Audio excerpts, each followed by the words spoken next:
sun is about to go to bed. I'm going to put him there. So the sun isn't always up at the top of the sky. Kind of does an arc from east to west.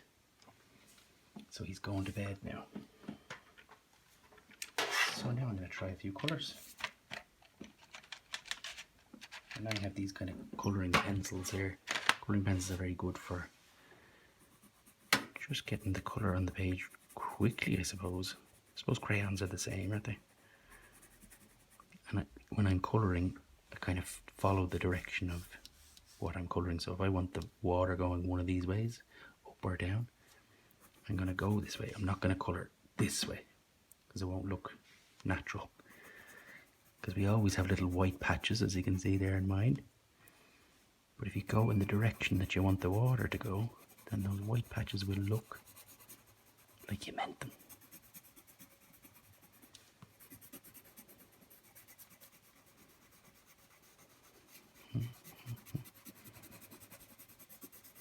Now I probably should have got a rubber to take some of the darkness out of that bit of pencil mark, those pencil marks that I made mistakes on. But really, it doesn't matter. So I'm trying my best now to go the direction that I think the water would flow. Which is tricky as the river gets wider, isn't it? It's okay, I'm turning my page.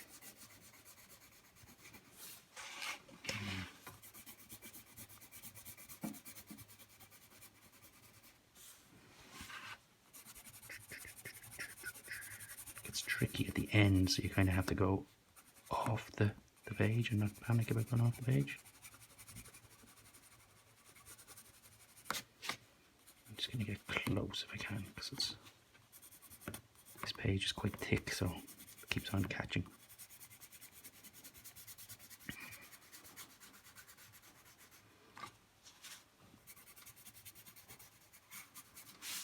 Now, if you have different colour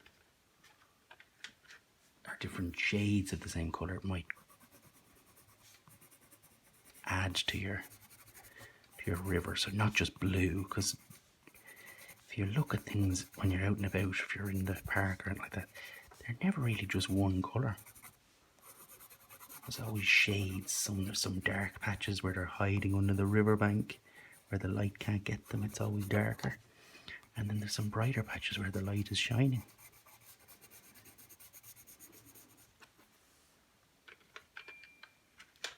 So if I was to show you now that idea there, so I've got a dark and a light green. Now my sun is over here, so this side is going to be the bright side. So I'm going to use the lighter colour.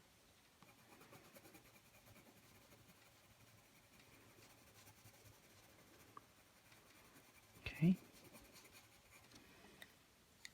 And this side is all going to be dark, and actually the sun is actually behind us, so this would be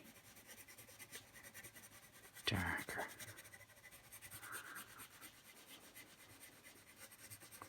And again, I'm kind of following where I think the branches would go. They kind of fall down on these kind of trees. And this sun here, so this one is on this side, so I'm going to put the light green on this side. Right. So whatever side the sun is or the light is, that's where you put your brightest branches, because they're getting the most sun.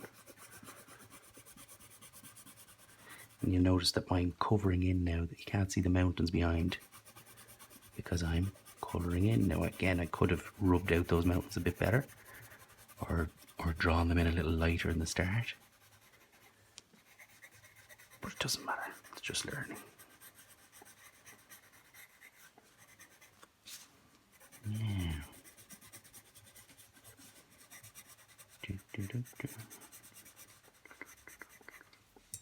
and again, the same idea with the brown. Now I'm lucky enough to have two. These look the same colour, do they? You can't tell them apart. I'll use orange. So I'm going to use orange on the side that's brighter. Okay, just on that side.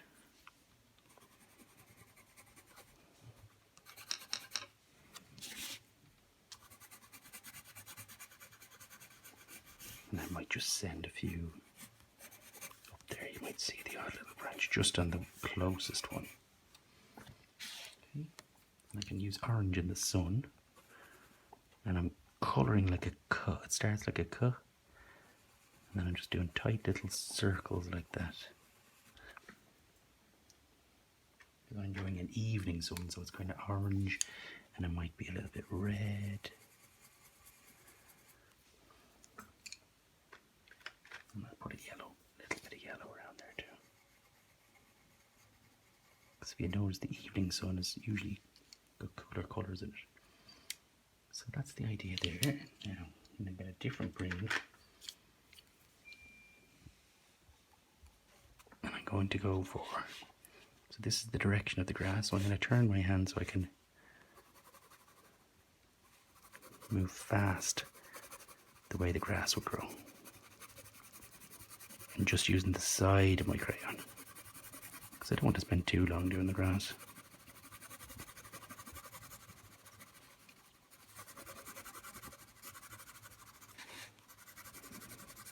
And I can see there's smudges from where my hand has been, where the pencil marks are getting smudged. That actually adds to your drawing. Makes it more, you know, it gives it a bit more detail, I think. It's more interesting. So don't worry about those ones. So I could do as well. Now, if the sun is here and I've got a big tree blocking it, there's going to be some shadow on this side, isn't there? So this side here, I'm going to put a little bit of a shadow.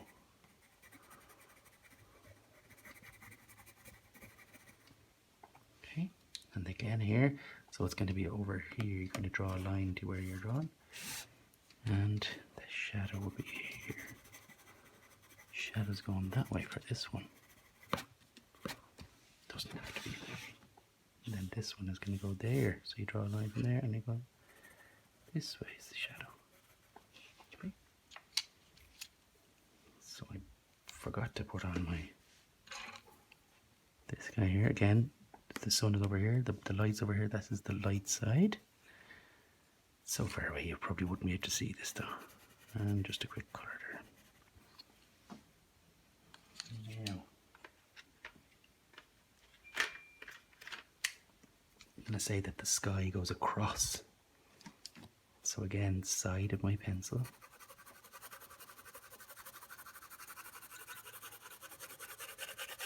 All the way, nice and short, and back over it so we don't leave too many white patches.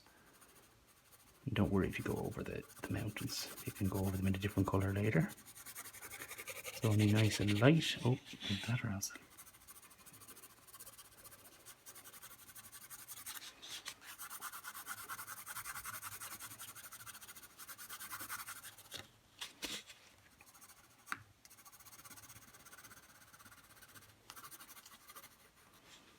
Okay, so this will go all the way across to the other side, of course. And I'm going to put some pink into the sky, because sometimes you can get a bit pink in the evening sky.